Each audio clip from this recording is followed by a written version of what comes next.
ರಾಜ್ಯ ಸರ್ಕಾರದ ಪಂಚ ಗ್ಯಾರಂಟಿಗಳಲ್ಲಿ ಒಂದಾದ ಗೃಹಲಕ್ಷ್ಮಿ ಯೋಜನೆ 3 ವರ್ಷ ಪೂರ್ಣಗೊಂಡ ಹಿನ್ನೆಲೆಯಲ್ಲಿ ತಾಲೂಕು ಗ್ಯಾರಂಟಿ ವತಿಯಿಂದ ನಗರದ ಉಪ್ಪಳ್ಳಿ ಸಮೀಪದ ಅಂಗನವಾಡಿ ಕೇಂದ್ರದಲ್ಲಿ ಸಸಿ ನೆಡುವ ಮೂಲಕ ಸಂಭ್ರಮೋತ್ಸವ ಆಚರಿಸಿದರು.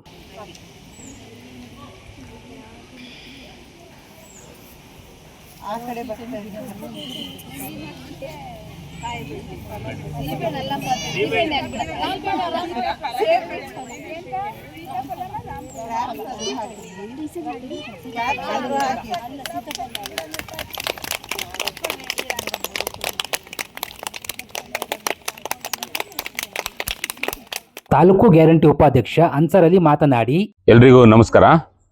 ಚಿಕ್ಕಮಗಳೂರು ತಾಲೂಕು ಪಂಚ ಗ್ಯಾರಂಟಿ ಯೋಜನೆ ಅನುಷ್ಠಾನ ಸಮಿತಿ ವತಿಯಿಂದ ಈ ದಿನ ಚಿಕ್ಕಮಗಳೂರು ನಗರದ ಉಪ್ಪಳ್ಳಿಯ ಉರ್ದು ಶಾಲೆಯಲ್ಲಿ ಅಂಗನವಾಡಿ ಕೇಂದ್ರದಲ್ಲಿ ಸಸಿ ನೆಡುವ ಕಾರ್ಯಕ್ರಮವನ್ನು ಹಮ್ಮಿಕೊಂಡಿದ್ದೇವೆ.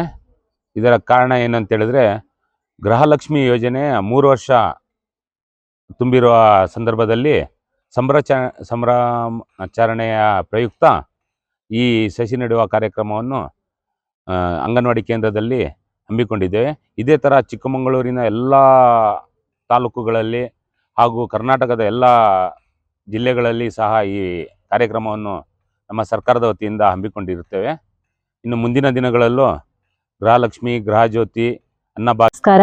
ಮಹಿಳಾ ಮತ್ತು ಮಕ್ಕಳ ಅಭಿವೃದ್ಧಿ ಇಲಾಖೆ ಚಿಕ್ಕಮಗಳೂರು ಈ ದಿನ ಪಂಚ ಗ್ಯಾರಂಟಿ ಯೋಜನೆಗಳಲ್ಲಿ ಅತ್ಯಂತ ಮಹತ್ವಾಕಾಂಕ್ಷಿ ಯೋಜನೆಯಾದಂತಹ ಗೃಹಲಕ್ಷ್ಮಿ ಯೋಜನೆಯ 3 ವರ್ಷದ ಸಂಭ್ರಮಾಚರಣೆಯ ಸಮಾರಂಭದಲ್ಲಿ ಗಿಡ ನೆಡುವ ಕಾರ್ಯಕ್ರಮವನ್ನು ಹಮ್ಮಿಕೊಂಡಿದ್ದು, ಈ ದಿನ ನಮ್ಮ ಇಲಾಖೆ ವತಿಯಿಂದ ಈ ಸಂಭ್ರಮಾಚರಣೆಯನ್ನು ನಾವು ಈ ದಿನ ಅಂಗನವಾಡಿ ಕೇಂದ್ರದಲ್ಲಿ ಗಿಡ ನೆಡುವ ಮೂಲಕ ಆಚರಣೆ ಮಾಡುತ್ತಿದ್ದೇವೆ.